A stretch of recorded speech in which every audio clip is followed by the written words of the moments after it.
Muito boa tarde a todos. Sejam muito bem-vindos ao primeiro painel do Congresso Nacional da Esclerose Múltipla 2020.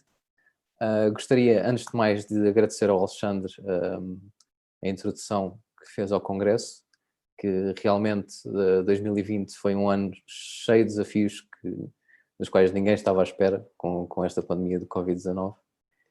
E realmente, com o grande esforço de todos na associação e todos os que contribuíram, foi possível então estarmos aqui hoje neste congresso, um espaço dedicado a dar a voz às pessoas com esclerose múltipla, a colocá-las no centro da ação e discussão com os profissionais que trabalham na assistência à doença.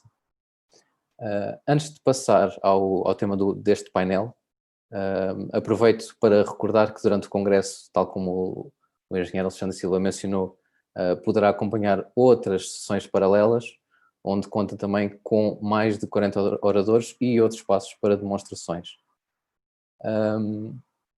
Em todas as sessões visa-se a procura do empoderamento do doente, dando a oportunidade de questionar toda a conjuntura atual da esclerose múltipla, ou seja, dar um espaço às suas ideias para transformar a conjuntura e decidir como deverá ser ou como será o futuro da esclerose múltipla na esfera pública.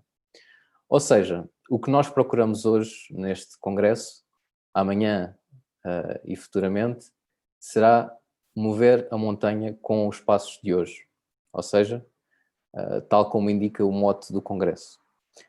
Para isso, tal como o engenheiro Alexandre Silva referiu, a SPEM procura ouvir ao máximo a pessoa com esclerose múltipla durante o evento e de dar o espaço próprio para colocar as suas dúvidas, todos os seus problemas e os anseios que julgo ser pertinente. Como tal, convido desde já a colocar todas as perguntas que sinta serem necessárias neste painel, cujo tema, ou cujos temas principais são o acesso, tratamento, acompanhamento e relação das pessoas com esclerose múltipla e os serviços de saúde. Para a discussão destes temas, contamos com a presença do Dr. Carlos Capela, que é especialista em neurologia do Centro Hospitalar Universitário de Lisboa Central, e cuja intervenção no painel será como keynote speaker. Como comentadores teremos também presentes a doutora Filipa Monteiro, que é a diretora da SPEM, um enfermeiro, Carlos Cordeiro, enfermeiro no Centro Hospitalar Lisboa Norte, e Maria da Conceição Pissarra, familiar de uma pessoa com esclerose múltipla. Passarei de seguida a palavra ao Dr. Carlos Capela, que irá fazer uma breve apresentação sobre os temas em discussão, e apenas como uma breve apresentação do Dr. Carlos Capela, posso dizer que é licenciado em Medicina pela Faculdade de Ciências Médicas de Lisboa, da Universidade Nova de Lisboa.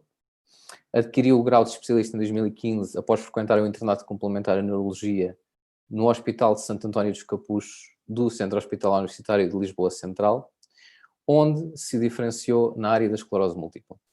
Desde 2016 coordena também a consulta de esclerose múltipla no Hospital de Santo António dos Capuchos. É também autor e coautor de várias publicações na área da esclerose múltipla e, assim, termino esta apresentação e o Dr. Carlos Capela, passo-lhe então a palavra para que nos possa falar um pouco dos temas deste painel. Obrigado, Diogo, pela introdução e pela apresentação do meu currículo.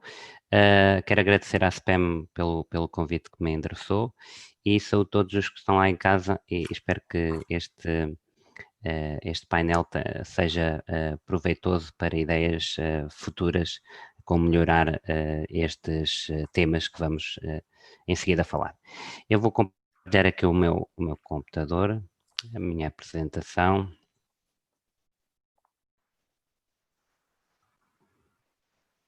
Não sei se estão a ver. Estão a ver? Estão a ver a apresentação? Um momento. Sim, professor? Sim. Sim, estamos a ver, estamos a ver. Estamos a ver? Ok, Alexandre. Pronto. Basicamente, os temas que me pediram para falar foi o acesso, o tratamento, o acompanhamento e a relação que o Diogo já tinha falado. Bem, E alguns destes temas interagem entre eles e são muito próximos do ponto de vista de conteúdo, nomeadamente o acesso, está relacionado também com o acesso ao tratamento, o acesso também está relacionado com o acompanhamento e relação que se deve fazer e que se almeja fazer. E, portanto, eu vou primeiro falar um bocadinho da realidade que existe em Portugal e tudo como é que foi desenhado o sistema de tratamento de acesso aos cuidados de saúde na área da esclerose múltipla. Bem, o primeiro tema é o acesso, como seria o ideal e como realmente funciona. Já vamos ver cá, aqui dentro daquilo que foi publicado e daquilo que está nas circulares e nas normas da DGS, existe depois um bocadinho muita desajuste do ponto de vista da realidade. Mas temos que saber como é que está organizado e como foi idealizado para sabermos o que é que queremos e para onde é que podemos caminhar. Bem, como é do vosso conhecimento, os cuidados de saúde, nomeadamente na área da esclerose múltipla, estão muito centralizados nos cuidados de saúde secundários e nos cuidados de saúde terciária, ou seja, os hospitais distritais e os hospitais centrais. Claramente, não aqui, o médico de família e os cuidados de saúde primária são muito importantes também no seguimento crónico do doente com esclerose múltipla, porque pode ter outras patologias e tem que fazer também todos os rastreios adequados para a sua idade, portanto, também não esquecer, mas a nível da sua doença, a nível da doença da esclerose múltipla, os cuidados estão muito centralizados no hospital. E como é que foi desenhado o sistema, como é que foi desenhado as consultas de esclerose múltipla e os centros de tratamento?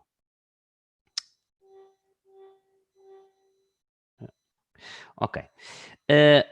Foi criado em 2009 uma normativa da Direção-Geral de Saúde em que se criava os critérios para os hospitais se constituírem como centros de tratamento em esclerose múltipla.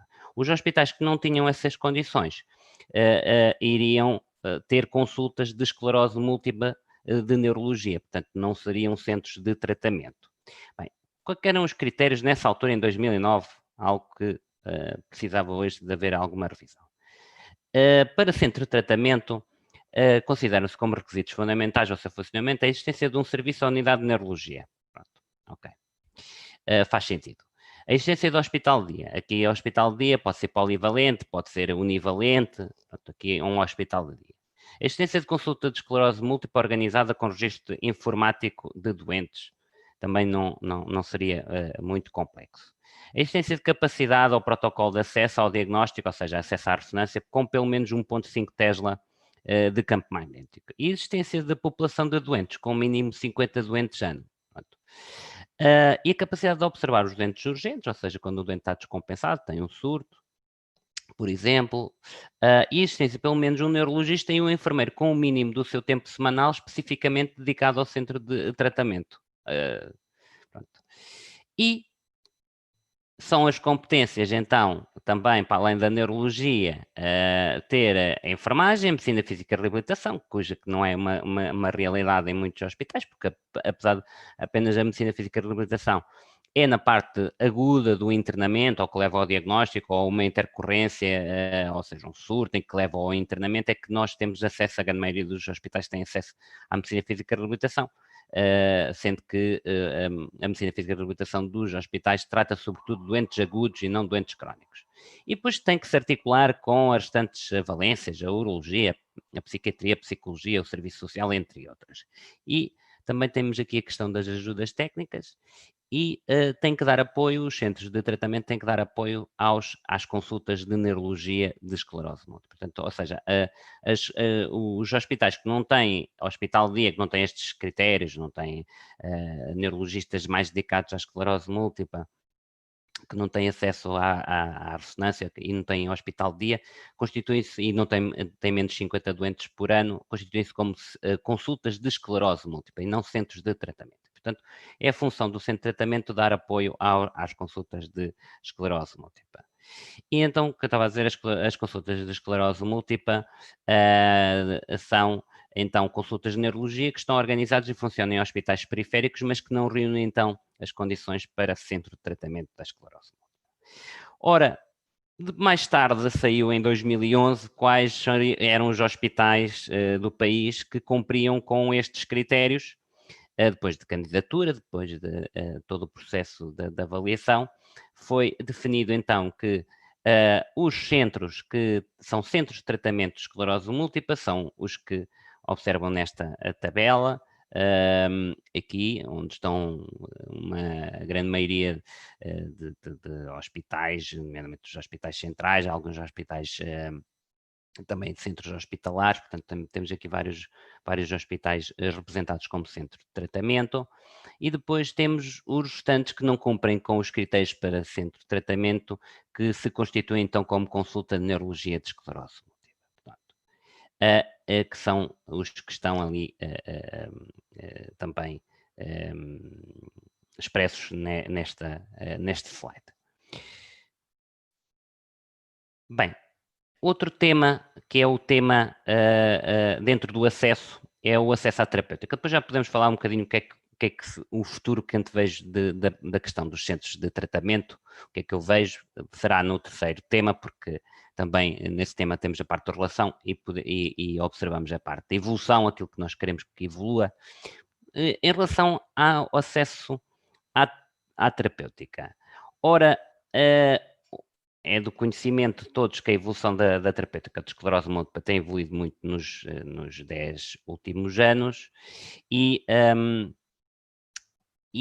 o que é que está de acesso? Ou seja, como é que, dentro do hospital, como é que é possível aceder à terapêutica? Ou seja, aquilo que é de competência do neurologista, da equipa de neurologia que assiste diretamente o doente e aquilo que é de competência das comissões de farmácia terapêutica. Olha, existem duas portarias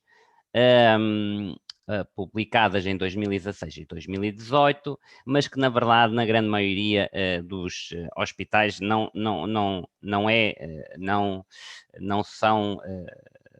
estão a funcionar. Nomeadamente a portaria de 2016, o que dizia é que os interferões, o acetato-clatirâmero, a teriflunomida e o fumarato de dimetil são da responsabilidade do neurologista ou do grupo de esclerose múltipla, ou seja, não necessitam da aprovação da Comissão de Farmácia Terapêutica.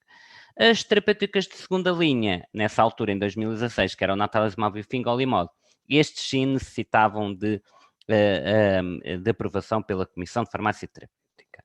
Relativamente à portaria de 2018, já houve inclusão das terapêuticas a cladribina e o lentezumab, que na verdade, nós utilizamos como terapêuticas de segunda linha e, portanto, estas são tratadas como terapêuticas de primeira linha a nível do acesso, enquanto que as outras duas terapêuticas de segunda linha são tratadas, mantém-se com um tratamento diferencial relativamente à cladribina e ao lentezumab, ainda mais que o lentezumab foi, depois de alguns problemas, foi mais colocado numa situação quase prática de uma terceira linha. Portanto, não faz sentido esta portaria hoje, atualmente. E, portanto, como vem o neurologista, pela portaria de 2018, que devia estar aplicável em todos os hospitais, porque é a última portaria, teria capacidade de decidir, sem necessitar da Comissão de Farmácia Terapêutica, de todas estas terapêuticas, algo que não acontece. Na maioria dos hospitais, qual é a realidade? Na maioria dos hospitais, ainda mantemos a responsabilidade do grupo de esclerose múltipla, as formulações de interferão e o acetato-clatirâmero. Em alguns hospitais, a equipa de neurologia pode autonomamente gerir a teriflunomida e o fumarato de dimetil, mas se calhar numa grande maioria, não tenho bem a certeza, mas em alguns hospitais a teriflunomida e o fumarato de dimetil também são aprovados pela Comissão de Farmácia Terapêutica. Pronto. Na maioria, todas as terapêuticas de segunda linha dos hospitais, na maioria das terapêuticas de segunda linha, necessitam da aprovação da Comissão de Farmácia Terapêutica. Pronto. É algo que eu concordo com este sistema, a primeira linha ficar na decisão da equipa e a primeira linha toda, a primeira linha, incluindo os orais, a teriflunomida e o fumarato, e a segunda linha e a terceira linha, não é? O lentisumab, estarem mais dependentes da Comissão de Farmácia Terapêutica. Relativamente aos componentes do tratamento, o segundo tema, presente versus o futuro. Não vou perder muito tempo aqui, porque já é algo de conhecimento, vou falar um bocadinho mais do futuro. A terapêutica está dividida nestes 3 grandes grupos: a terapêutica dos surtos, a terapêutica modificadora da doença, em que nós alteramos a história natural da doença, e a terapêutica sintomática, ou seja, para melhorar a qualidade de vida dos doentes, minimizando então as sequelas e os sintomas das sequelas que os doentes têm. Portanto, em relação aos surtos, normalmente a terapêutica administrada é a corticoterapia ou, em alguns casos, a plasmaferese, em casos de surtos graves. Em relação à terapêutica sintomática, temos muita terapêutica sintomática, temos terapêutica, por exemplo, para a espasticidade, temos terapêutica para a fadiga, temos terapêutica para a bexiga neurogénica, etc, etc. Relativamente à terapêutica modificadora da doença, foi o que, nos últimos anos, tem sido algo... do ponto de vista de crescimento, de complexidade e do ponto de vista de novas armas terapêuticas, tem sido a partir de 2010, tem sido um grande aumento de terapêuticas, como vemos, desde terapêuticas endovenosas, desde terapêuticas orais, e também há algumas terapêuticas injetáveis, algumas das quais não foram retiradas posteriormente do mercado. Portanto, a complexidade terapêutica tem vindo a aumentar, ainda bem, do ponto de vista de opções para os nossos doentes, mais tailor-made, mais feita à medida do doente, e isto traz alguns problemas, nomeadamente a mão e saber gerir todos estes medicamentos. Portanto, aquela questão dos 50 doentes anos para os centros de tratamento, eu acho que hoje provavelmente não faz muito sentido, porque com 50 doentes anos eu não consigo ter experiência suficiente na manipulação de todos estes medicamentos. Portanto, é algo que possivelmente tem que melhorar, e já vou dizer também aquilo que eu vejo como futuro na questão do acesso e na evolução dos centros de tratamento e das consultas de esclerose múltipla. Em relação à terapêutica, ela divide-se nestes 2 grandes grupos, das grandes estratégias: a terapêutica de imunomodulação e imunossupressão contínua, em que a pessoa tem que tomar um comprimido ou um endovenoso sempre com uma periodicidade contínua.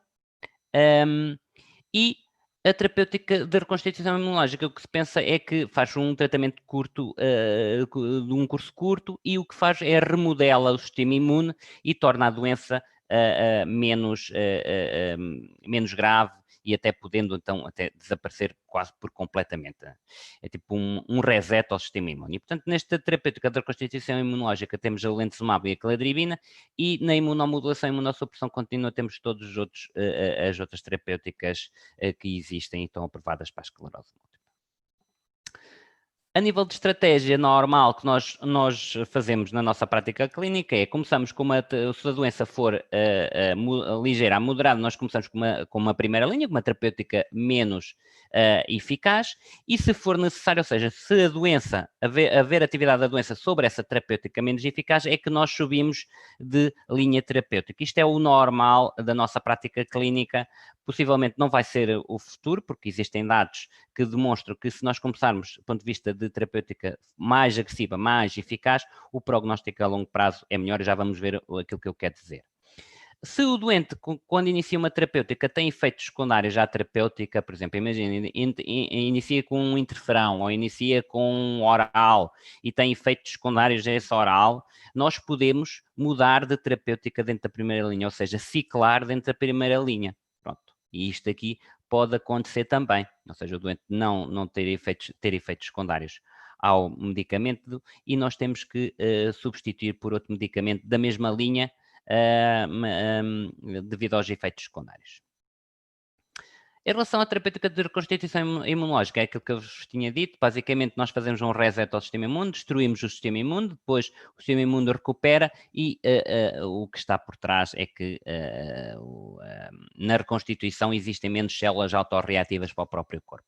E, portanto, isto levanta-nos aqui muitas questões, e questões para o futuro, nomeadamente como é que vai ser o nosso algoritmo do futuro. Como vem, isto é o algoritmo que está aprovado pela DGS, em que temos as terapêuticas então aprovadas para cada forma de esclerose múltipla, incluindo algumas atualizações que têm havido do ponto de vista de ERCM. E o que é que será o futuro? Será o futuro. Como vos disse anteriormente, o que nós temos visto, ou seja, temos a estratégia convencional, que é esta questão, ou seja, começamos com um medicamento menos eficaz, e se o doente tiver atividade, vamos mudando de linha terapêutica, aumentando a eficácia. Ou então temos uma estratégia acelerada, começamos logo também com um medicamento menos eficaz, mas mal observamos alguma atividade, mudamos muito rapidamente, ou seja, somos muito mais céleres na mudança. E depois temos esta estratégia que é de cima para baixo, que é começar com uma terapêutica muito eficaz e depois controlar a doença, controlar a parte inflamatória da doença e depois, se for necessário, podemos pensar num futuro em descalar terapêutica, em diminuir a eficácia da terapêutica. Pronto, o que é que se tem visto? O que é que se tem visto do ponto de vista de dados? Tem-se visto que esta estratégia mais de cima para baixo e a estratégia, mesmo em comparação à estratégia acelerada, esta estratégia, a nível prognóstico a longo prazo, é bastante melhor. E estamos a falar de 5 anos. 5 anos as curvas separam-se do ponto de vista de incapacidade entre os doentes que começam com uma estratégia mais agressiva versus os que começam com uma estratégia convencional. E, portanto, isto faz-nos pensar o que é que será o futuro do tratamento e, portanto, eu acho que, mais uma vez, centros com poucos números não poderão estar familiarizados e com um know-how para que sejam mais proativos e que façam as decisões no tempo, porque time is brain, ou seja, tempo é cérebro, como nas vasculares, e portanto nós temos que tomar as decisões mais rapidamente possível, mais celeramente possíveis, para minimizarmos então a incapacidade dos nossos doentes. E o que é que será talvez também o futuro do ponto de vista terapêutico? Nós hoje temos muitos medicamentos que têm atividade anti-inflamatória, ou seja, controlamos muito bem a inflamação, já temos vários medicamentos para controlar a inflamação. Possivelmente no futuro será uma terapêutica combinada, ou seja, eu vou fazer um anti-inflamatório para controlar a inflamação, mas depois vou adicionando em cima medicamentos com estes vários características. Uns neuroprotetores. Os neuroprotetores possivelmente só se farão também na altura do surto, que eu quero é proteger as células, não sei se a longo prazo depois isso faz sentido, vamos ver o que é que dará do ponto de vista dos ensaios clínicos, com estas moléculas que tenham essas capacidades. Depois também vou adicionando características remielinizantes, terapêuticas remielinizantes e neurorestaurativas, ou seja, que consigam restaurar alguma das funções. Portanto, isto possivelmente vai evoluir para terapêutica combinada, o que ainda acrescenta mais complexidade ao sistema. Portanto, mais uma vez, eu acho que em determinados locais, em determinados centros, não estarão, isto será muito complexo de montar e os clínicos terem à vontade e terem know-how com toda esta complexidade das terapêuticas. Pronto, em relação ao acompanhamento, basicamente, explorando a questão do acesso, não é? Aos centros de tratamento e as consultas de esclerose múltipla, aquilo que eu vejo como, do ponto de vista de acompanhamento, de melhorarmos aqui o sistema, eu sou a favor da evolução para centros de referência, ou seja, haver centros de referência como há noutras patologias. Só aí é que nós podemos melhorar o ecossistema em torno do doente. Porquê? Porque ao ter massa crítica dentro de um hospital e a equipa estar mais focalizada no doente, a estrutura hospitalar, ou seja, os objetivos do hospital, esfumam-se mais e a equipa está mais centrada no doente porque tem uma massa crítica bastante maior. Ora, os centros de referência em Portugal é qualquer serviço, departamento ou unidade de saúde, reconhecido como o expoente mais elevado das competências na prestação de cuidados de saúde, que exige uma concentração de recursos técnicos, tecnológicos altamente diferenciados, do conhecimento e experiência devido à baixa prevalência da doença, que é o que acontece. Eu acho que a esclerose múltipla se inclui aqui. A complexidade terapêutica, a complexidade de exames complementares de diagnóstico, a evolução de outras medidas de controlo, nomeadamente de monitorização, é cada vez mais complexa e, portanto, eu acho que a esclerose múltipla se inclui aqui. Portanto, para mim, o acesso e o acompanhamento deve evoluir para isto, deve evoluir para os centros de referência. Ora, a nível da neurologia existem 2 centros de referência reconhecidos, nomeadamente a epilepsia refratária é um centro de referência e a paraamiloidose familiar. Eu acho que a esclerose múltipla aqui também tem o seu lugar, e claramente tem o seu lugar. Como é que é os centros de referência, ou seja, como é que é a organização? Claramente aqui convém o MS Patient, o doente com esclerose múltipla está ao centro, e depois gravitam claramente várias especialidades, vários técnicos, vários especialistas. Claramente o núcleo da equipa é os neurologistas especialistas em esclerose múltipla, não é neurologistas gerais, é neurologistas especialistas em esclerose múltipla, as enfermeiras especialistas em esclerose múltipla e também farmacêuticos dedicados à esclerose múltipla. Portanto, isto é a equipa nuclear do ponto de vista de profissionais de saúde, e claramente depois tem que haver uma interação grande com outros profissionais do hospital, e só assim é que nós conseguimos pôr o doente no nosso centro. E depois, claramente, existe aqui outros elementos do sistema, nomeadamente as associações de doentes, que são bastante importantes, e quer a família, quer os cuidadores, nesta interação toda com o centro de referência da esclerose múltipla. E, portanto, termino aqui a minha apresentação. Muito obrigado, Dr. Carlos Capela. Só interromper o compartilhamento. Ok, claro. Pronto, muito bem. Pronto, muito obrigado pela sua apresentação. Penso que... Diogo, tens que ativar a câmera. Obrigado. Mas estão a ouvir? Sim, sim. Sim. Pronto. Agradecer novamente, então, a apresentação do Dr. Carlos Capela. Acho que ficámos todos um pouco mais elucidados sobre como é feito o acesso à terapêutica e o acompanhamento da esclerose múltipla em Portugal. E eu vou passar agora a apresentar o depoimento gravado da comentadora Maria da Conceição Pissarra, que pedia então que se iniciasse. É a história da minha filha, que é doente com AM desde 2005. Escusado será dizer o que se sente ao ouvir o diagnóstico a uma filha com 14 anos. Caí num buraco nesse dia, num buraco profundo. No entanto, fui sair dele com o crescimento da minha filha, com o conhecimento e o acompanhamento que tive tanto por parte do médico como da enfermeira. Foram verdadeiros pilares, há que dizê-lo. Até aos 18 anos a Margarida não fez qualquer medicação, mas no entanto fazia todos os anos uma ressonância e o acesso era simples. Quando começou a medicação, o acesso, o tratamento, o acompanhamento foram adequados, acessíveis, simples.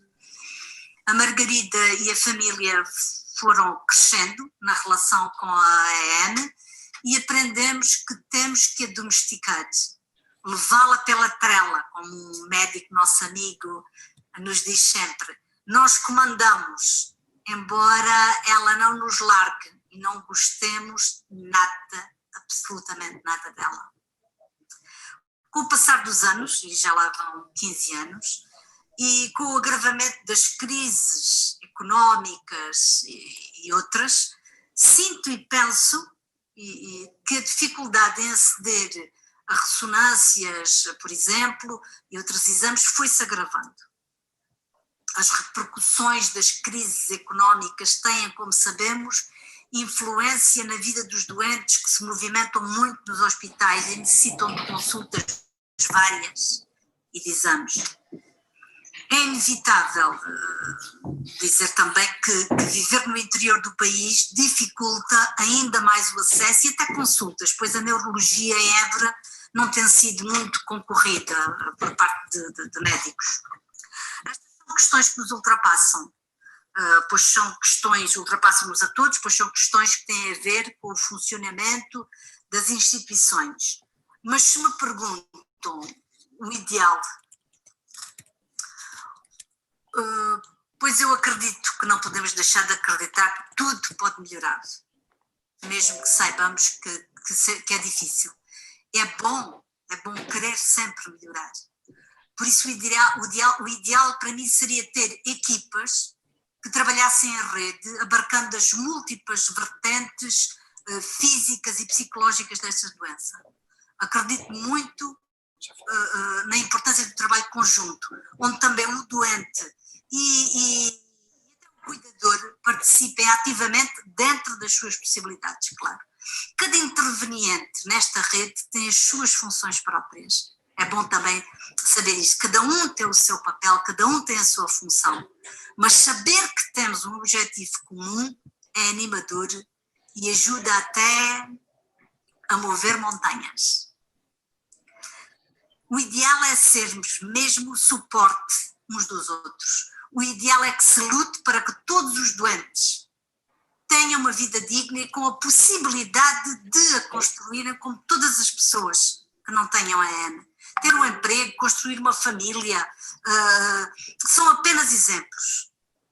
Acredito que é possível, mas não podemos ficar nem calados nem parados.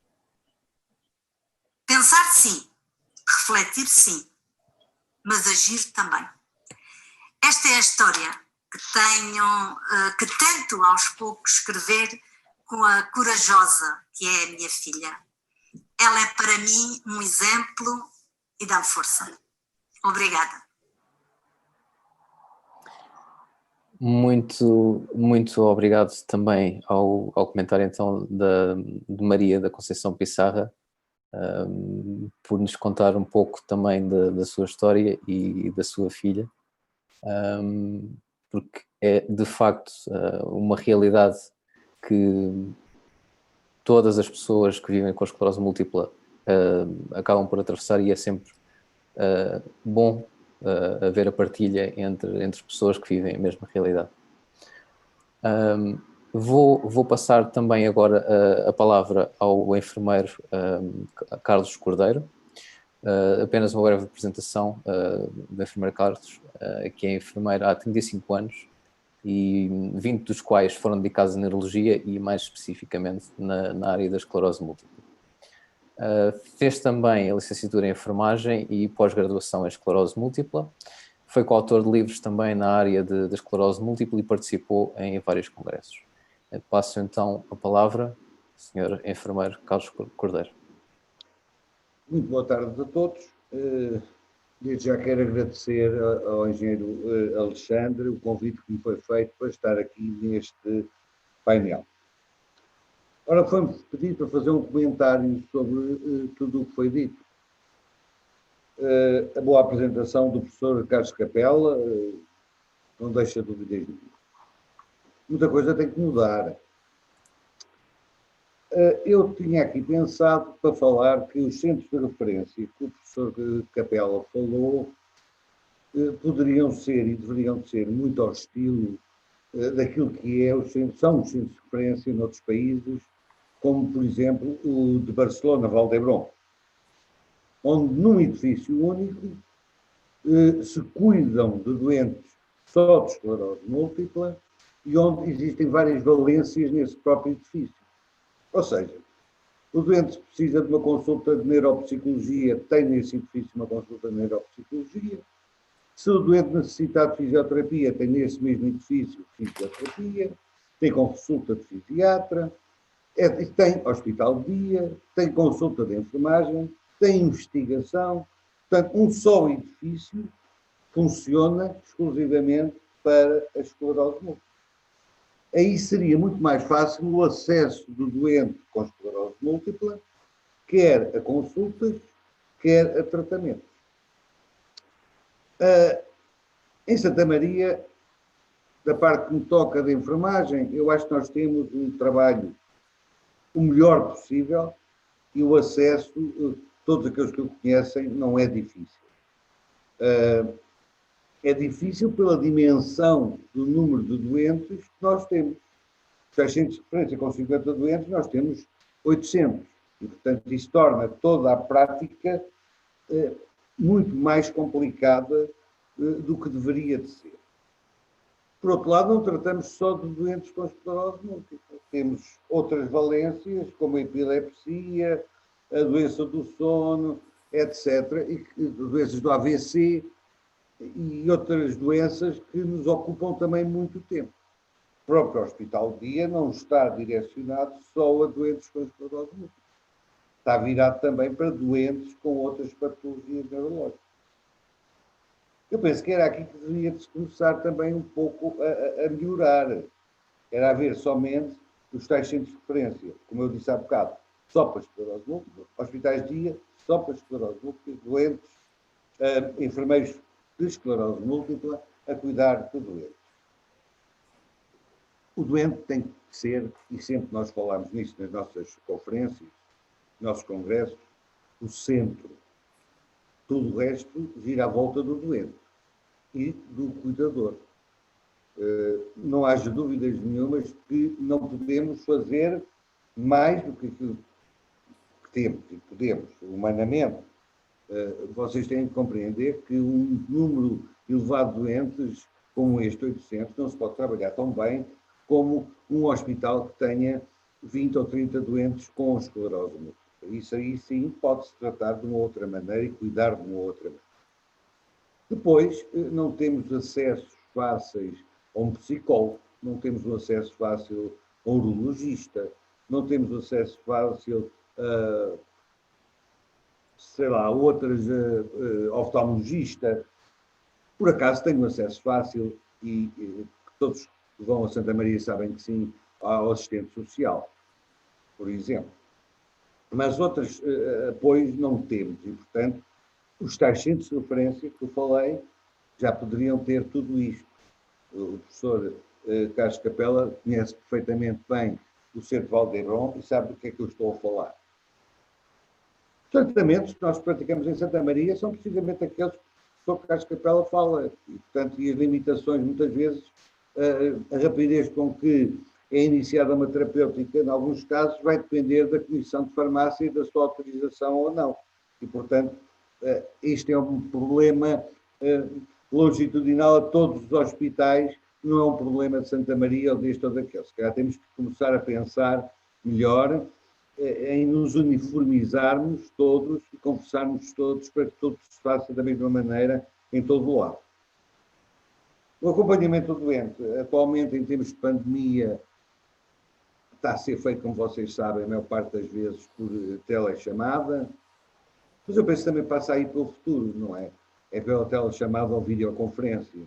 Eu penso que nós temos que apostar cada vez mais neste tipo de acompanhamento do doente, a não ser na primeira consulta de enfermagem ou na primeira consulta médica, que ela deve ser feita presencialmente. E depois, a partir daí, será feita presencialmente, sempre que o profissional de saúde achar que o doente deve ir ao hospital para ser observado em mais profundidade. Aqui o problema que eu ponho muitas vezes é com os exames de diagnóstico, que ainda não há maneira de entrar numa nuvem, como se prevê na tal saúde 4.0, de modo a que o médico de qualquer hospital tenha acesso a um exame diagnóstico, seja ele feito aqui ou na China. E, portanto, o doente tem sempre que ir ou levantar o tratamento, a ressonância magnética, ou a ressonância magnética vai para o Hospital de Santa Maria, ele tem que ir levantar à secretaria para depois mostrar ao médico. Portanto, há aqui um processo que tem que ser muito aligeirado e eu penso que o mais depressa possível. Eu penso que com esta pandemia, se calhar nos vai ajudar a desenvolver todo este processo. E no futuro muito próximo as coisas estarão resolvidas. Quem tem esclerose há muitos anos, lembra-se daquela altura em que uma ressonância era feita na Cruz Vermelha, chegava com o CD ao médico em Santa Maria e o programa do computador do Santa Maria não abria o CD da ressonância que era feita na Cruz Vermelha. Hoje já isso é muito raro acontecer, portanto as coisas foram melhoradas, foram aligeiradas. pouco mais tenho a dizer, eu penso que a relação com o doente, a nível da enfermagem, pela parte que nos toca a nós, enfermeiros do Centro Hospitalar do Lisboa Norte, é o melhor possível e tento sempre a ser o melhor possível, personalizado, criando sempre empatia o mais possível com o doente. Termino aqui o meu ligeiro comentário, porque já passei um pouco o tempo, espero que tenha sido conciso e fico a aguardar qualquer questão no final da palestra. Muito obrigado. Muito obrigado pela sua intervenção, Carlos Cordeiro. Passo então, sem mais demoras, a palavra à doutora Filipa Monteiro, apenas uma breve apresentação. Filipa Monteiro é voluntária na SPEM há 2 anos e exerce o cargo de diretora na associação. Há 4 anos recebeu o diagnóstico de esclerose múltipla e tem já um histórico de vários trabalhos de patient advocacy e representações internacionais, tais como a Plataforma Europeia da Esclerose Múltipla. Passo então a palavra à doutora Filipa Monteiro. Obrigada, Diogo.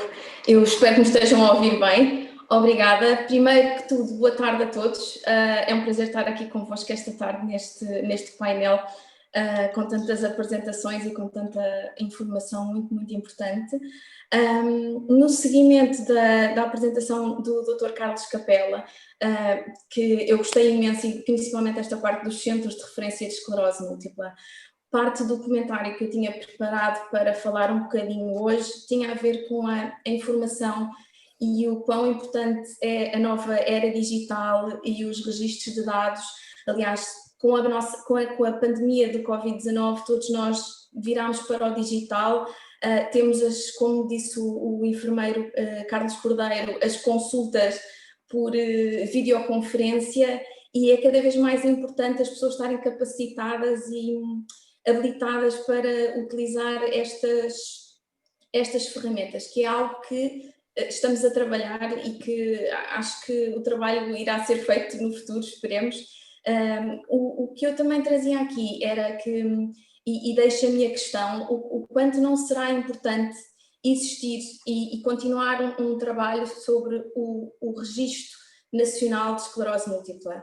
Este registro nacional, esta recomendação para a criação do registro nacional de esclerose múltipla foi aprovado na Assembleia da República dia 1 de fevereiro de 2019 e foi um grande marco, e eu penso que será um grande marco do futuro. Com certeza toda a comunidade médica e de enfermagem e clínica terá também nisto depositado uma grande esperança, porque eventualmente, ao termos acesso aos dados, poderemos trabalhá-los, poderemos sim, talvez ter os centros de referência de esclerose múltipla e melhor articular o cuidado e o follow-up que é feito a todos os pacientes, porque sabemos que neste preciso momento existem muitas discrepâncias entre os hospitais e o acesso à medicação e à monitorização da sua doença ou a um neurologista especialista em esclerose múltipla não é igual para todos.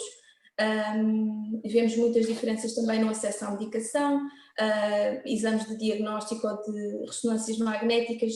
Atualmente não é assim tão simples acedermos a esses exames e a esse cuidado médico, portanto começa a ser, é um pouco difícil colocar o doente no meio, até porque é difícil aceder à informação. Eu trazia aqui alguns dados que eu gostava também de partilhar. Foi ontem lançado pela Plataforma Europeia da Esclerose Múltipla um trabalho conjunto europeu feito chamado Barómetro de 2020.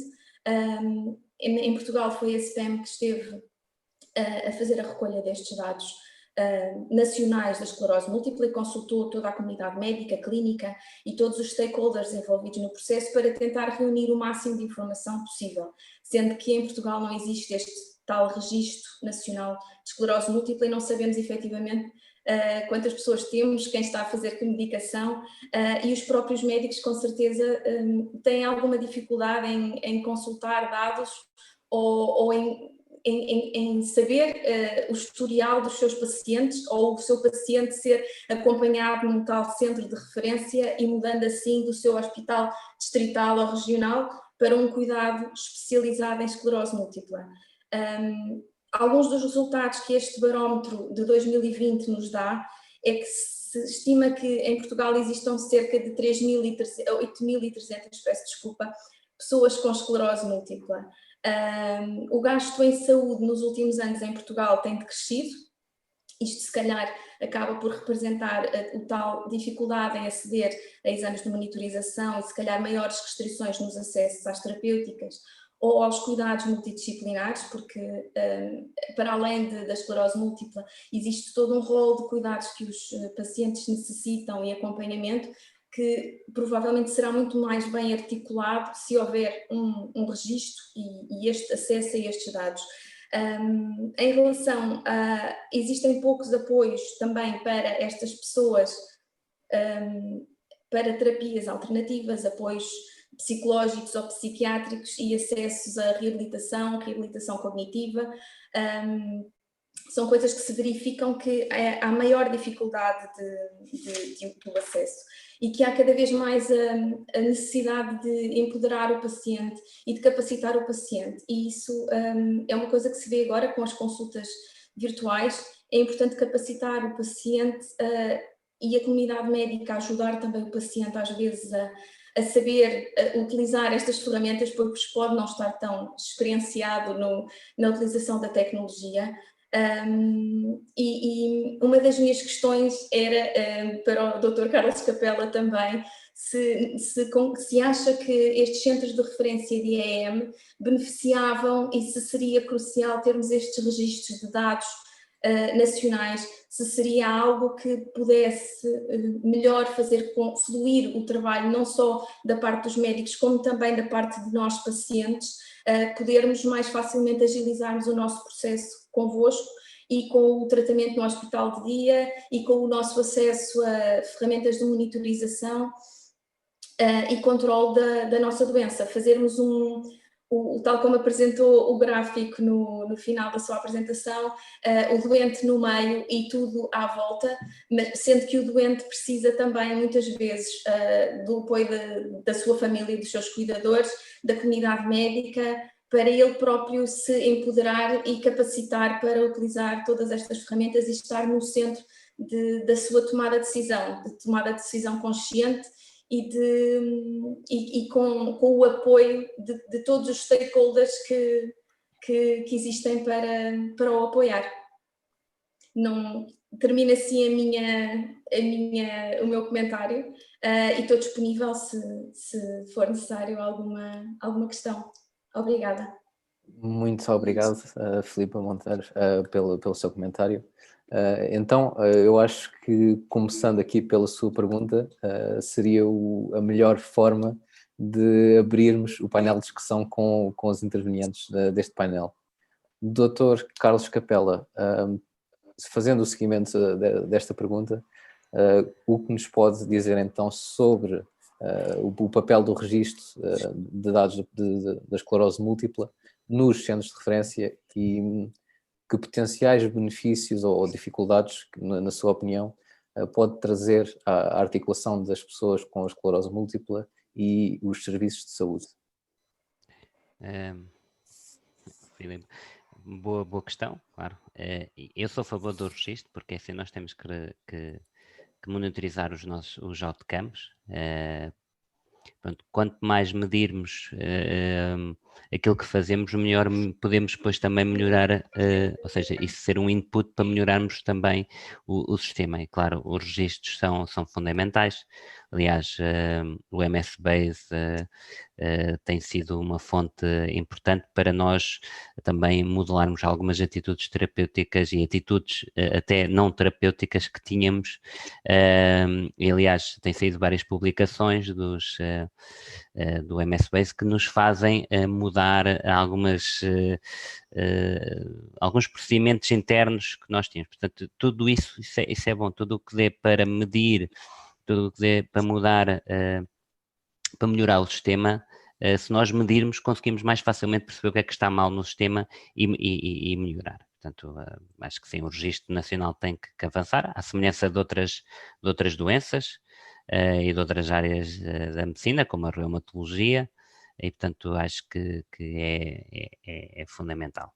Agora, eu acho que o enfermeiro Carlos falou, eu sou a favor, tenho uma visão, assim, um modelo como o de Barcelona, como o espanhol. Eu acho que, havendo os centros de referência, mais facilmente se vai criar um modelo, não estou a dizer um modelo igual ao de Barcelona, porque eu acho que isso vai ser muito difícil, porque houve também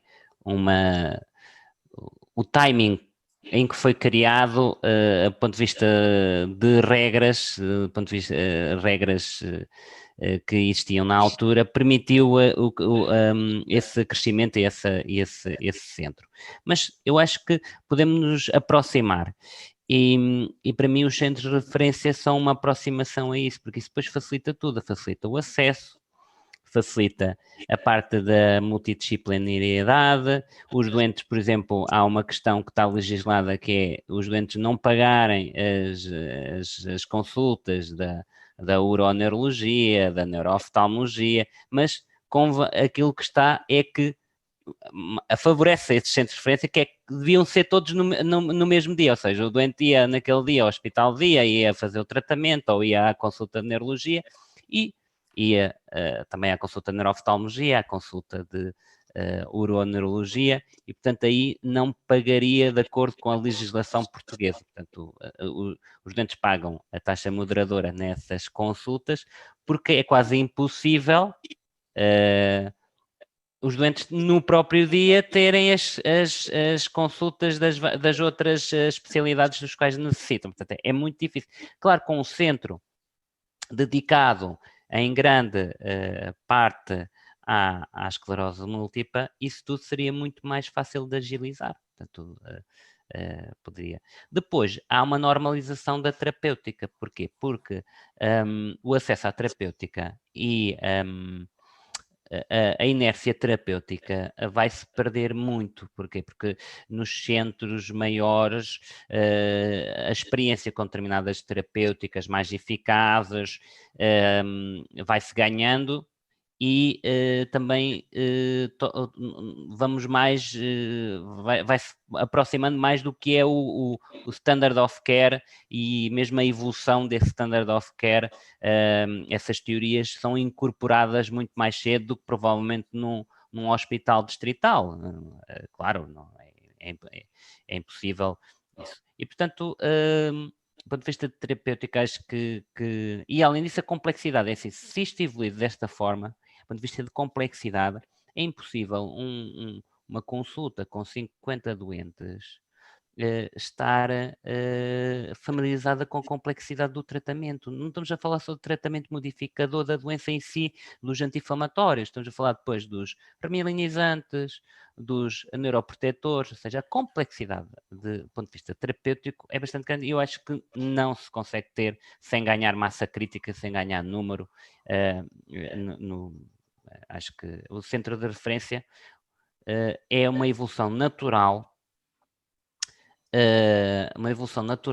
do trabalho que já foi construído para trás e que tem que ser cimentado e evoluir. Porquê? Porque quando foi criados os centros de tratamento e as consultas de esclerose múltipla, tínhamos quase apenas 2 medicamentos, quer dizer, tínhamos as formulações de interferão, tem vários medicamentos, mas pronto, a nível de princípios ativos, tínhamos as formulações de interferão e tínhamos o acetato de cateramano. Ora, hoje não é essa a realidade, e portanto tem que se evoluir, porque a complexidade de terapêutica, a complexidade de monitorização, se vierem a atrofia, se vier os neurofilamentos, se vier N técnicas, a complexidade não é possível conseguir-se esse tipo de monitorização, esse tipo de terapêuticas em centros de tratamento pequenos ou em consultas de esclerose múltipla.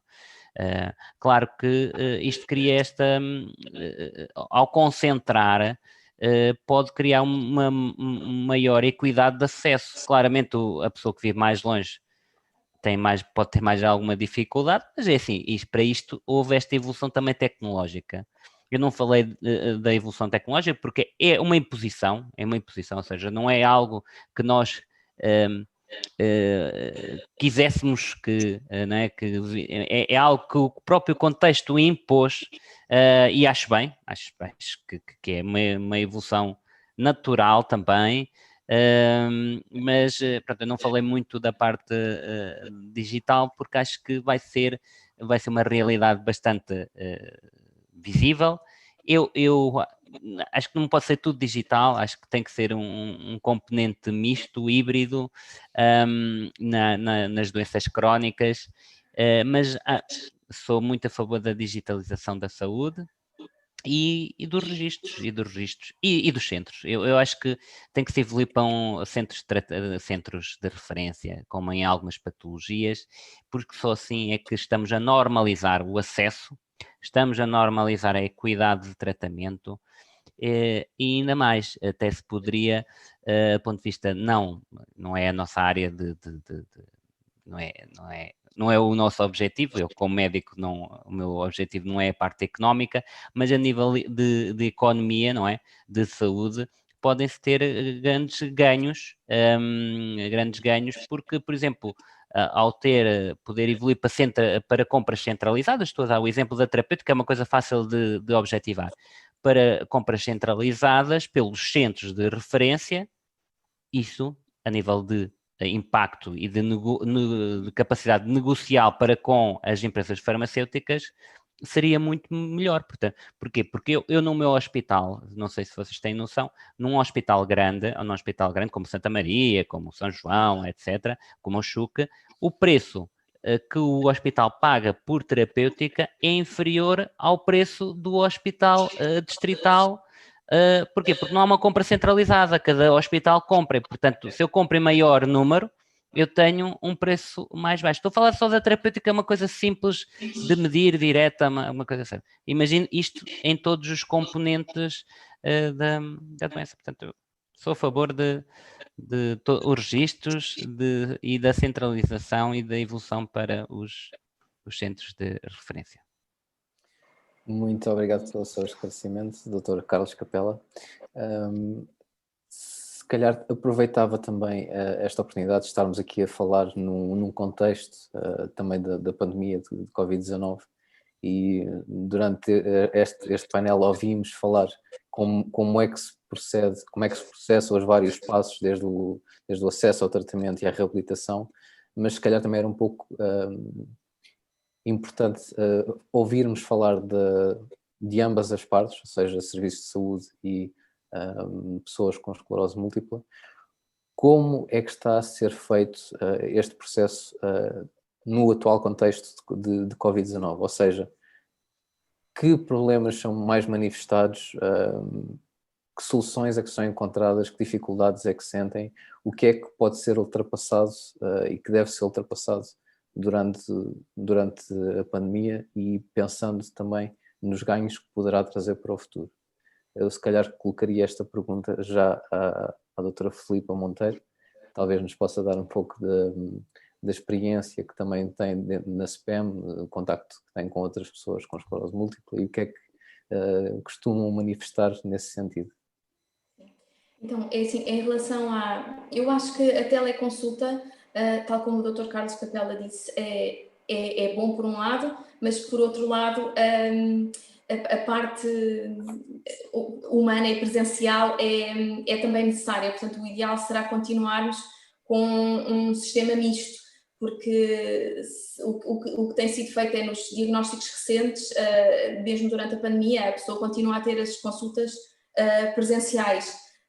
E depois no acompanhamento, sim, fazer a consulta de teleconferência ou a consulta telefónica para o acompanhamento, para enviar os exames ao neurologista e as análises, para fazer este tipo de acompanhamento. O que tem acontecido, regra geral, tem havido vários diagnósticos, como é óbvio, durante este período de pandemia que já se alastra há bastante tempo, e as consultas continuam, pelo que nós sabemos, a funcionar normalmente.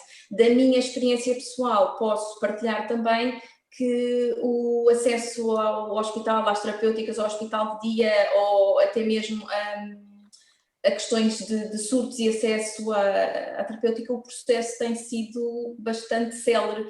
Eu também, no meu caso pessoal, eu sou seguida num grande centro hospitalar em Lisboa, portanto o acesso ao hospital e ao meu neurologista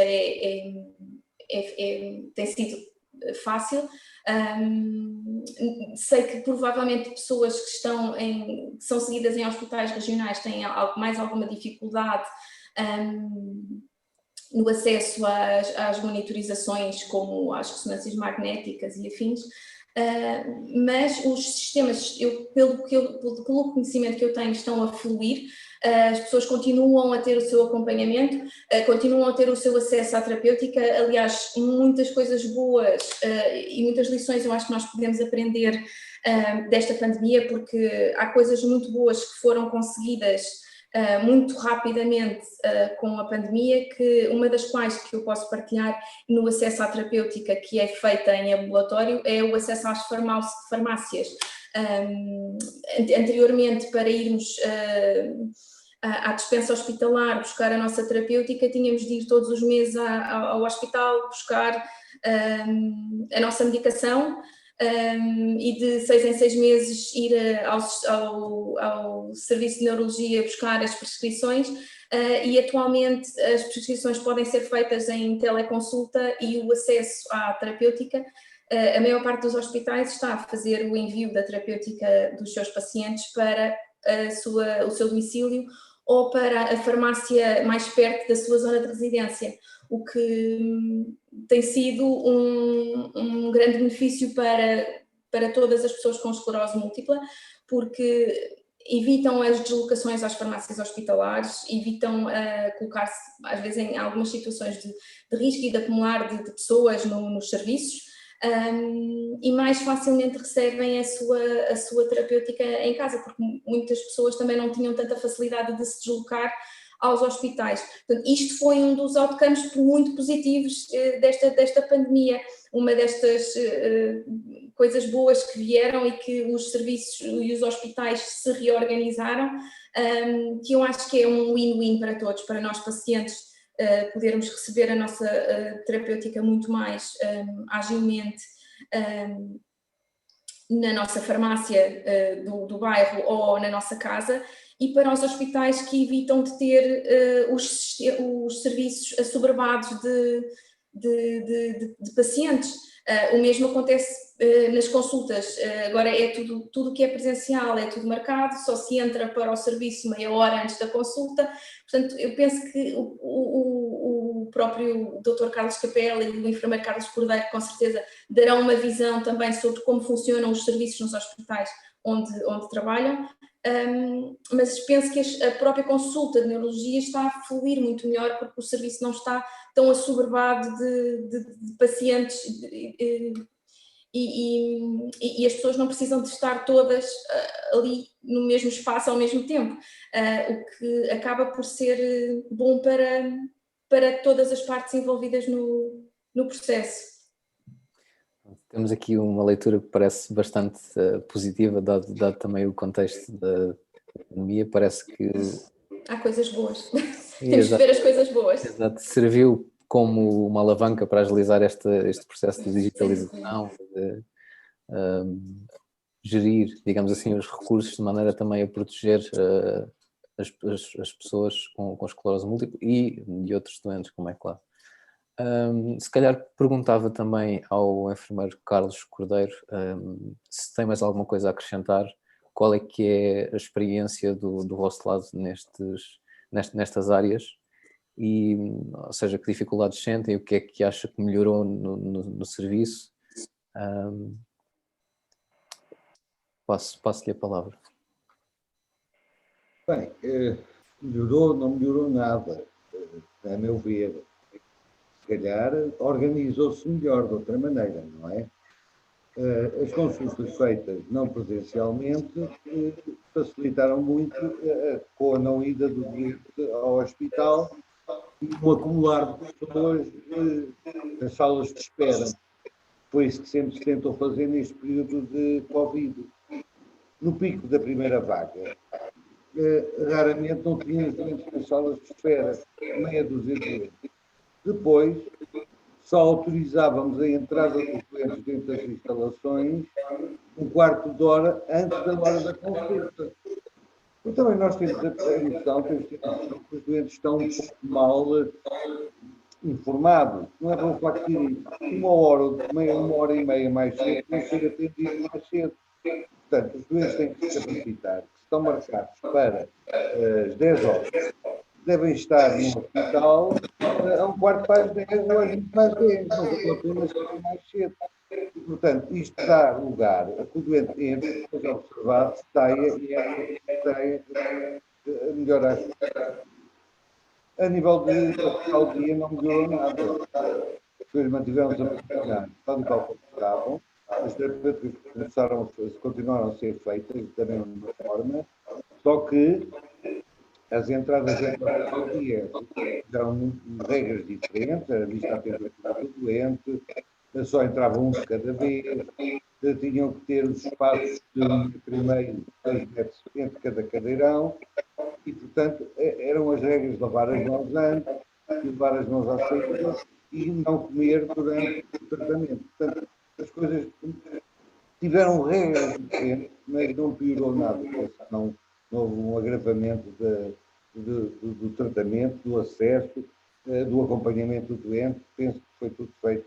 Os enfermeiros começaram a fazer consultas via telefone e, portanto, não presenciais, para orientar os doentes naquilo que eles necessitavam, inclusivamente no pedido de receitas que eram necessárias para poder levantar um medicamento na farmácia comunitária. Eu penso que esse é que foi um grande avanço. Eu penso que há coisas que não podem retroceder. Espero que a Associação consiga, a Sociedade Portuguesa de Esclerose Múltipla consiga manter, levantar dos medicamentos nas farmácias comunitárias. E penso que isso evita a ida do doente todos os meses ao hospital, muitos deles deslocando-se quilómetros para o fazer, muitos deles sem terem monetariamente capacidades para o fazer. Eu penso que isso foi uma mais-valia, infelizmente, que a pandemia trouxe. Não sei se respondi à pergunta. Sim, creio que sim. Muito obrigado também pela sua resposta. Assim temos pelo menos uma visão das duas partes e que serve sempre para um maior esclarecimento de como é que está o contexto atual do meio onde se passam todos os processos, desde o acesso, o tratamento e também o acompanhamento. Eu passaria agora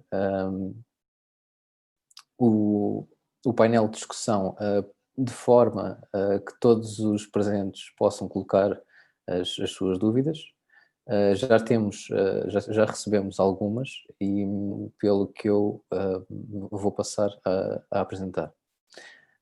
Primeiro temos aqui umas palavras apenas de agradecimento ao Sr. Enfermeiro Carlos Cordeiro e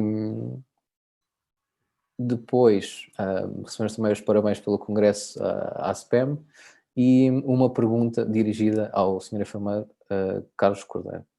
A pergunta é a seguinte: quando é que existe a consulta de enfermagem no Hospital Santa Maria e se esta consulta se baseia ou é solicitada apenas quando existe a administração da medicação?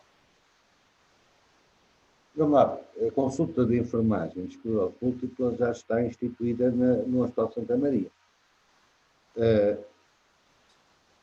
Ela é feita sempre que o enfermeiro acha que o doente deve se dirigir ao hospital. É feita uma primeira consulta na primeira vez que o doente é feito o diagnóstico e o doutor manda o doente ir à consulta de enfermagem e aí é feito um levantamento das necessidades do doente e depois, a partir daí, são marcadas consultas subsequentes com intervalos que o enfermeiro vê que são os mínimos necessários. Ora bem, neste último ano isto tem sido tudo alterado, porque, aliás, o Dr. Capela é capaz de confirmar comigo, o número de doentes novos com esclerose múltipla que apareceram nas nossas consultas diminuiu substancialmente, pelo menos é a sensação que eu tenho. E depois, como deixaram os doentes de ir ao hospital, passou tudo a ser feito via telefone. Como não sou eu que faço, confesso que não sou eu que sei como é que ela está a ser feita. Como vocês sabem, quem vai a Santa Maria, quem o faz mais são as minhas outras colegas, esse tipo de consulta de enfermagem. Mas o que eu me tenho dado a perceber é que tem sido via telefone contactados os doentes e levantadas as necessidades dos doentes. Não sei se respondi à pergunta, mas consulta de enfermagem existe, efetivamente. Muito obrigado. Tem ainda a oportunidade de colocar mais questões, caso haja mais algum elemento que considerem ser relevante ou que possa não ter sido de encontro à pergunta. Passo então à próxima pergunta, que é uma afirmação que o diagnóstico pode demorar anos e de que forma é que os centros de referência podem então ajudar a agilizar o diagnóstico definitivo da esclerose múltipla. Não sei, se calhar posso passar a palavra ao Dr. Carlos Capela. Sim, pronto, é claro, às vezes quando também faz a questão da referenciação, não é? Da referenciação dos cuidados primários para este tipo de centros. Claro que isso vai fazer parte das competências dos centros de referência, da formação aos colegas de MGF e outras especialidades nos quais às vezes os doentes recorrem pela primeira vez. Estou a falar de ortopedia, por exemplo, para melhorar o acesso e o diagnóstico, pelo menos presuntivo, da doença. Claro que depois, entrando dentro do centro, por exemplo, tudo é acelerado, ou seja, imagina, o doente faz umas queixas sensitivas, faz uma ressonância de crânio, vê-se lá umas pintas, que é o que acontece em alguns casos. Vê-se umas pintas e os colegas, aqueles colegas que já conhecem, por exemplo, estou a falar do meu centro, mas isso provavelmente acontece em todo o país, nos centros, tem contacto com os centros, com os hospitais centrais, alguns contactos pessoais e de referenciar no passado outros doentes e referenciam o doente e rapidamente é tudo acelerado, ou seja, faz a punção lombar, faz os potenciais evocados, faz o restante estudo do neuroeixo, mais ou menos num cerca de um mês e meio, o doente está completamente estudado, percebe-se o que é, percebe-se a gravidade da doença e rapidamente também decide uma terapêutica. Portanto, entrando dentro dos centros que estão mais organizados do ponto de vista de acesso a todos estes meios complementares de diagnóstico, acredito que esse timing é diminuído bastante.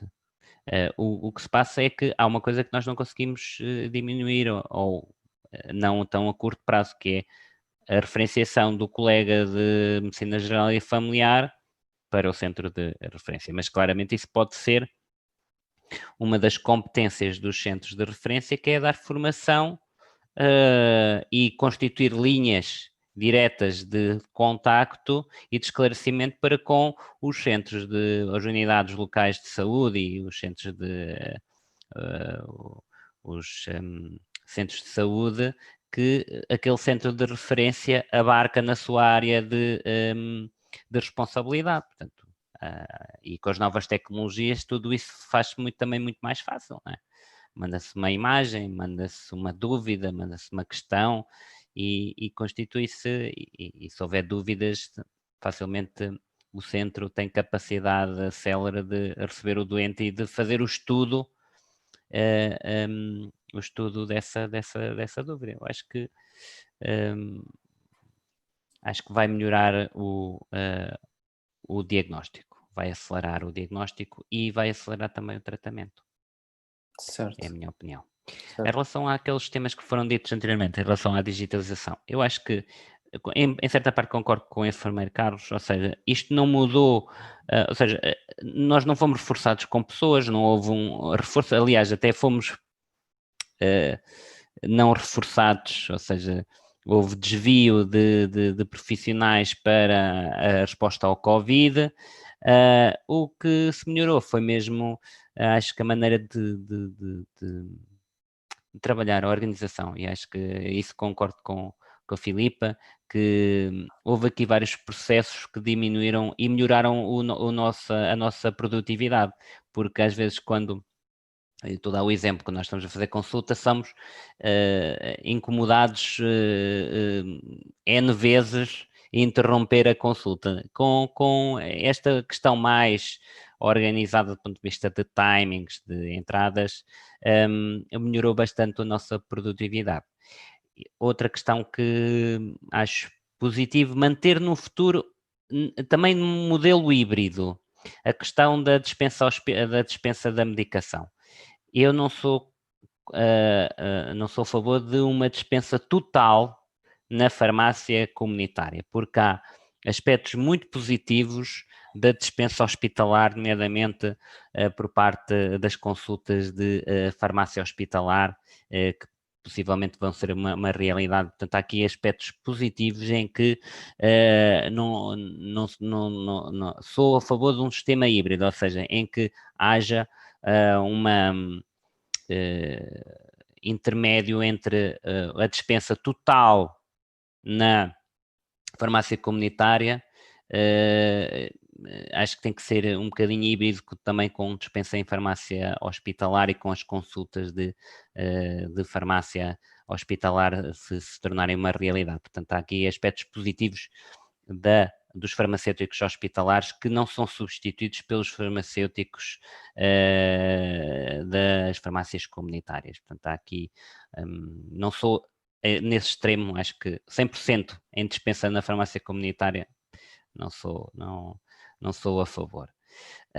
E pronto, e é isso. Eu acho que o diagnóstico pode ser acelerado nos centros de referência e, contudo, temos que trabalhar aqui a parte da referência dos centros de saúde, de várias outras instituições, aliás, até instituições privadas. Nós recebemos muitos doentes de instituições privadas que fazem o primeiro exame e o primeiro surto e às vezes recorrem a instituições privadas e depois nós completamos muito rapidamente, se já não tiver feito todo o estudo, às vezes os doentes aparecem com o estudo todo já feito, mas se não tiverem o estudo todo completo, nós rapidamente, 1 mês, 2 meses, completamos o estudo do doente e iniciamos uma terapêutica. Em relação ao número de doentes, provavelmente no início da pandemia vimos um decréscimo dos doentes, mas eu acho que eles não diminuiu a incidência da doença, né, a prevalência. Eu acho que foi aquele primeiro timing da pandemia que dificultou depois o acesso aos exames complementares de diagnóstico, que é algum acesso às consultas, e dificultou um bocadinho o diagnóstico. Mas agora estamos a ver uma normalização, o que estamos do ponto de vista de dados no meu centro, estamos a ver a normalização do número de primeiras consultas, portanto, acho que sim, concordo. No início foi um bocadinho, diminuiu, mas acho que agora está-se a normalizar tudo. E termino a minha... Certo. Eu aproveito apenas a sua intervenção para responder a esta questão dos centros de referência, porque recebemos outra pergunta também relacionada com este assunto, e como é um tema que foi transversal às 3 intervenções, eu penso que também seja muito importante falar dela, que toca um pouco no assunto da equidade de acesso a tratamentos e acompanhamento nestes centros de referência, que é se é possível criar estes centros de referência a curto prazo, se sim, como e em que zonas do país é que é possível fazer, ou que é desejável fazer ou adequado. Bem, eu posso começar. É assim, eu acho que tem que se olhar para os centros de tratamento que estão mais organizados, porque é mais fácil construir sobre aquilo que já existe. E para isso terá que se ver. Já à partida, eu acho que os hospitais centrais do país, no meu ver, em grande medida, têm mais características em relação a outros hospitais. Pronto. Agora, há hospitais de média dimensão que têm outras características muito boas, nomeadamente a parte da investigação, etc., e que também não se pode perder. Também não se pode perder. Portanto, assim, já existe centros de referência dentro da neurologia, nomeadamente da paramiloidose, que existem 2 centros de referência no país, e da epilepsia refratária. Portanto, já existe esta experiência dentro da neurologia. E também dentro da neurologia, não dentro da neurologia, mas partilhado os servovasculares. Existem vários centros de referência, nomeadamente na neuroradiologia de intervenção dentro do país. Portanto, isto não é nada de novo para a especialidade. Portanto, eu acho que é algo que se pode desenvolver facilmente. Já existe essa experiência do ponto de vista de procedimentos, de requisitos, de competências noutras áreas dentro da neurologia. Portanto, é só vontade de dentro da especialidade e vontade também dos doentes e política em se construir estes centros de referência. Em relação à dispersão geográfica, isto é uma questão bastante complexa. O interior e o sul do país ficam sempre prejudicados nesta questão. Aqui o que eu acho é que as novas tecnologias e tudo isto, esta evolução que tem acontecido, pode minimizar esta questão da distância. Pode minimizar, porque eu acho que no centro do país não há assim hospitais que estejam capacitados, a meu ver. Pronto, se calhar podem ficar capacitados, e mesmo no sul do país não há assim hospitais organizados de modo... estou a falar do sul do país, da parte do Alentejo. O Algarve possivelmente poderá-se organizar, mas, por exemplo, Évora ou Beja têm muito poucos neurologistas de maneira a se organizar estão a ver a monstruosidade do ponto de vista de complexidade que a patologia pode necessitar do ponto de vista de multidisciplinaridade. E eu acho que só em hospitais que tenham o acesso à uroneurologia, à neurooftalmologia, à psiquiatria, aos especialistas de pavimento pélvico, aos especialistas da espasticidade, etc., à consulta da dor, à terapia da fala, a otorrino, a dermatologia, todas as especialidades, a infecciologia, cada vez mais a infecciologia. Portanto, só numa estrutura já terciária, onde existem mais estas especialidades, é que poderemos encontrar esses requisitos para se poder montar um centro de referência, verdadeiramente de referência. Certo. Agora há aqui questões políticas que se prendem com a capacidade de reter pessoas e reter especialistas em determinadas áreas do país. E disso aí nós não, pronto, eu no meu ver só dificilmente se vai resolver. Claramente a tecnologia pode diminuir isso, é a minha opinião.